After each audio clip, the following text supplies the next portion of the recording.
A win before an international break and 2 weeks looking upwards rather than feeling frustrated and downcast. It's the first time it has happened in years. 7 times in a row we'd lost before a 2-week Premier League gap.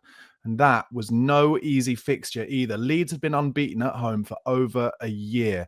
Our forwards are finally starting to come to the party. Third in the league after 7 games, a great start. I'll be talking about that Leeds game, new transfer rumours, and more on today's edition of Daily Tottenham News. Guys, thank you so much for watching and listening wherever you are. Please do press that like button if you're on YouTube. Do subscribe to the channel. And as you can see across the bottom there, I've been nominated for 2 awards at the Football Content Awards. All the details of how to vote for me if you like my stuff are in the strap below and the description box on YouTube. But let's get started with my more considered thoughts after Tottenham beat Leeds 2-1 at Ellen Road on Saturday lunchtime. Never easy in the lunchtime kickoff.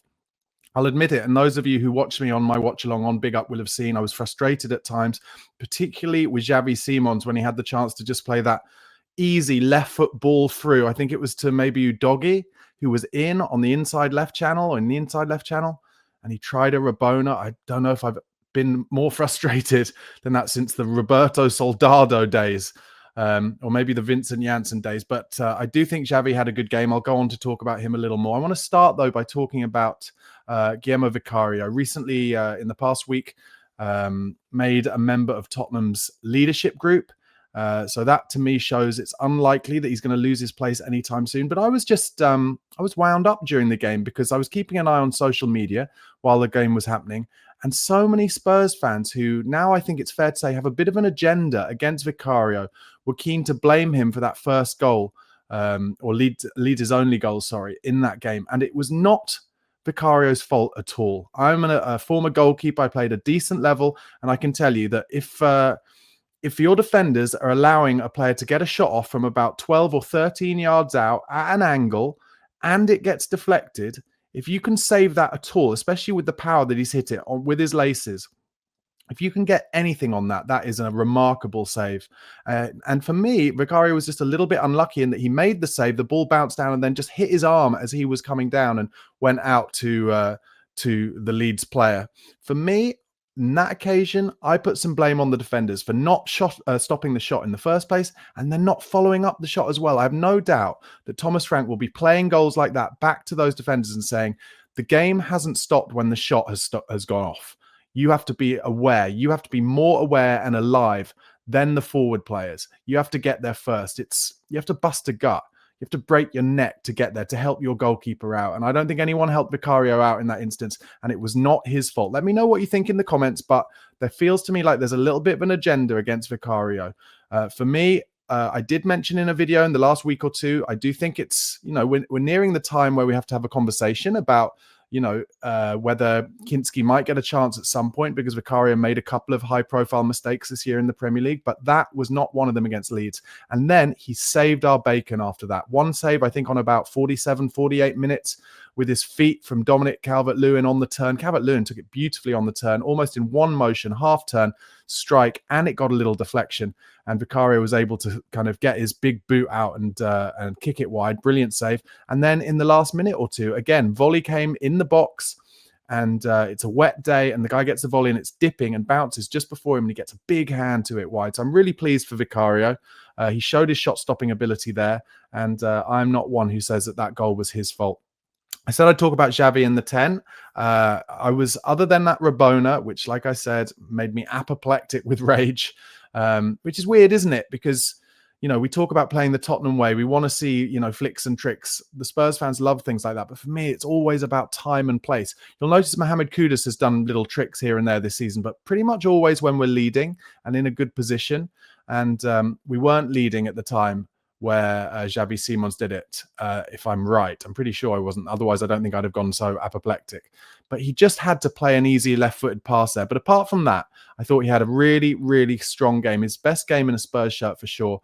And for me, I think if you've got Xavi Simons fit, and then hopefully in a couple of months' time, Kulusevski fit, and then next season, Madders fit as well, then I think in that instance, you can play the Bentancur and Palhinha double pivot. I know a lot of people have been complaining about how defensive that double pivot is and how there's not enough ball progression there. But for me, if you've got Siemens there taking up spaces in the pockets and always wanting to get on the ball, I think you can do that. It's when you're playing them with a Sarr, with a Bergvall, I don't think it works yet. I think maybe eventually Bergvall might become a really excellent number 10, but for now, as a 19-year-old, he's just flitting in between that kind of 6, 8 and 10 role. But Simons, he knows where to pick up space. He knows how to get in those little pockets. I've said it a few times. I'll say it again. Reminds me of a young Christian Eriksen. Eriksen, when he came to Spurs, still a bit raw, played a lot of games, just like Simons has for former clubs, but getting used to the Premier League. And I don't doubt that we'll see a great goal from Simons sometime soon as well. But at the moment, I was very impressed with that performance from him. Another player I was impressed with, and I've seen a little bit of shade coming his way as well, is Wilson Odobert on the left. For me, far and away our best player on the left-hand side. And I would be keeping him, Simons and Kudus for the biggest and hardest games to play in that three behind the striker. I thought he was excellent. I think it was really epitomized by that brilliant piece of work where he took the ball from, I think, Udogie, facing his own goal in the first half it was. And he's got 3 players around him trying to nick the ball off him. So he goes backwards towards Udogie. And then instead of just giving it back to Udogie or Van der Ven to clear down the channel, he saw an opportunity to turn on the ball. He turned and took a few players out of play, Leeds players out of play, and then just knocked a beautiful ball over the top where Udogie had made a kind of third man run. And that is the chance that we should have scored to make it 2-0, where Udogie brilliantly cut it across the goal for Kudus, who tried to first time bend it into the far corner when actually I think he had time to kind of put a foot on it and pick his spot. So that really showed me that Odobert is growing in confidence. I really like him. I like the pace that he offers us. I don't think defenders like it. And for me, they are the 3 that I would be playing behind the striker right now.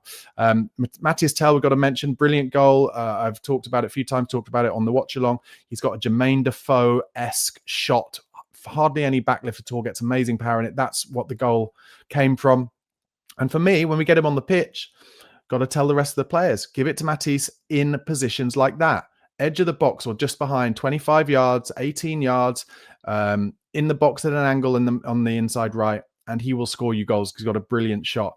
Other than that, at the moment, I think his other slightly elite level skill is on the left when he cuts onto his right and gets a good cross in.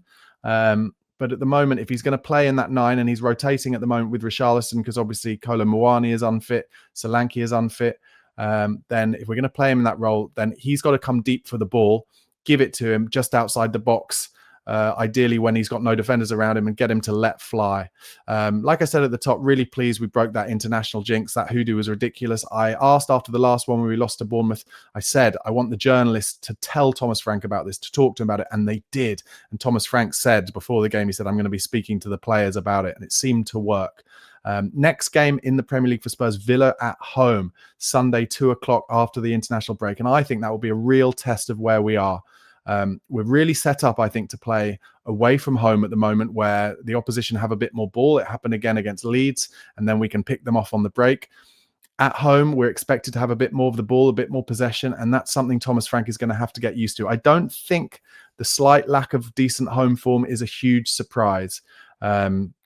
Jay Harris from The View from the Lane, who was Brentford correspondent for The Athletic before he moved to be Spurs correspondent, said that the thing that Thomas Frank has that can be more problematic or has had issues with before is when they have to have more possession and try and break teams down. Now, I think Aston Villa will come at us, actually. They'll try and get on the ball as well. So it's not going to be a perfect example of one of those, but I do think if we can beat Villa in the next game, then that will be a really good test, a good showcase of where we are. And like I said, 3rd in the league, I really think we should revel in it, frankly. I do. I think after 7 games, this isn't like Ange's first 10 games where it was like riding a wave. This is smart, pragmatic at times, structured football, trying to put kind of square pegs in square holes, if you like, or round pegs in round holes, not kind of trying to fit players in where they don't fit, and him rotating and giving everyone a chance. And so nobody is kind of running out of fitness either. So very impressed with Thomas Frank's start. Like I said, it was Leeds' first home defeat since September of last year.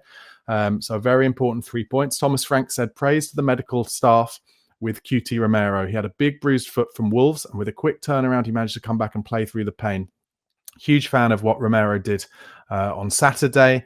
I've called him out for his performances before Argentina games before, but he seemed to really have the bit between his teeth, and I'm really pleased for it. Thomas Frank also said, I'm extremely happy with the win. I think if you want to build any successful team, you need mentality and character.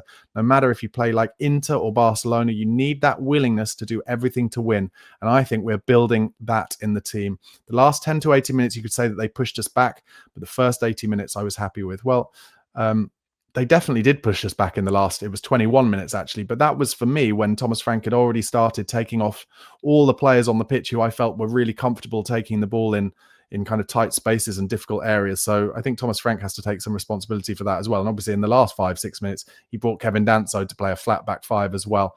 By that point, I could understand it, but it was harem-scarum towards the end. Frank said on Romero and Van der Ven, they're in a good place with their fitness. Praise to the medical and performance staff with QT again, like I said. And he was asked about Spurs' front four. He said, I think it looked promising today at times. I like Xavi as a 10. I think that was his best game for us. There's still more to come, but I think he had some really good actions in there. Mo again getting his goal, which I'm pleased with. It was about time he scored that goal. But no, I'm so pleased for him. You just see we looked a little bit more fluid.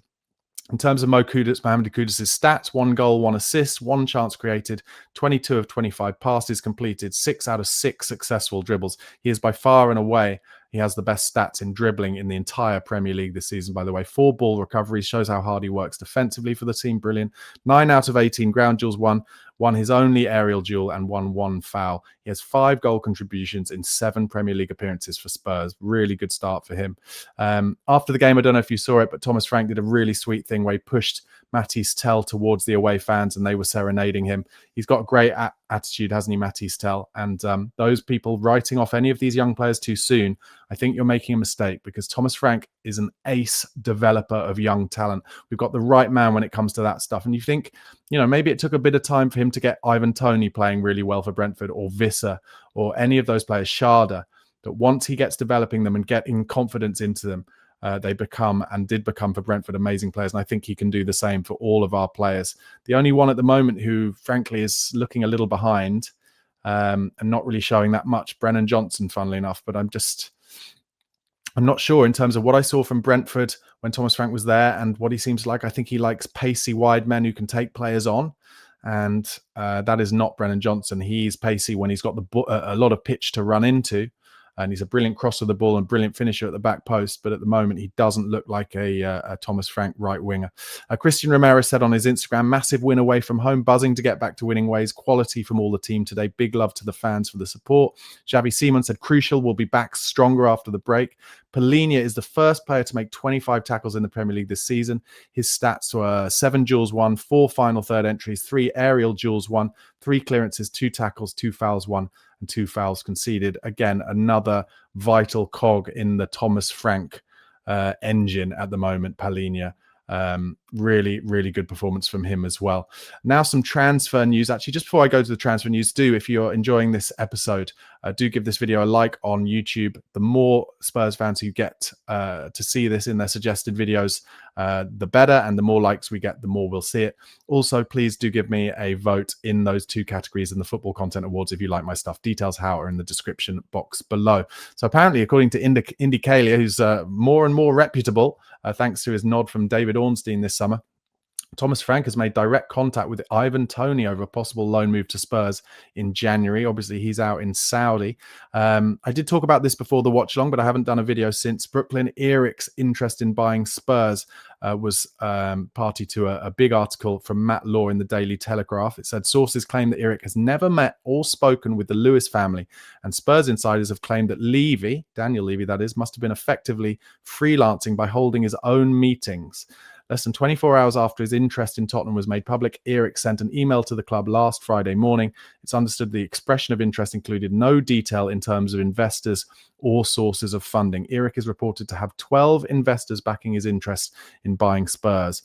Associates claim to know the identities of them and say they are recognizable names in sport and technology, despite admitting to never having spoken to any of them. And also a report that Eric was previously interested in Crystal Palace, but Steve Parish does not remember meeting him. So there's some some doubt over whether Eric's interest is real. Obviously, we will find out around the middle of October, which is when the deadline runs out for potential interested parties to try and buy Spurs. But at the moment, I think the Lewis family are keen to keep it. And like I've said many times, if that's the case, they're going to have to show some money in January.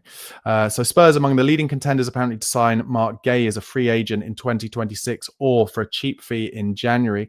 Other reports suggest they're more likely than Liverpool, Real Madrid and Barcelona to sign Mark Gay. I said this on Saturday. I'm not so sure about that one. I think he'll be looking for a move to a big club. However, Spurs and Man United are ahead of Fulham in the race to sign Middlesbrough's 23-year-old central midfield sensation Hayden Hackney. He's been on our list for a long time, and that is one I wouldn't be surprised if it came through. Chelsea apparently prepared to rival Liverpool and Spurs for the signing of Barcelona defender Ronald Araujo. He's been on our list for a while. That is a reputable source. I can see that one potentially going the distance. And if the other clubs drop out, maybe that is a centre-back who could come to Spurs. And also Spurs, West Ham and Nottingham Forest interested in Parma's 23-year-old Argentinian striker Matteo Pellegrino.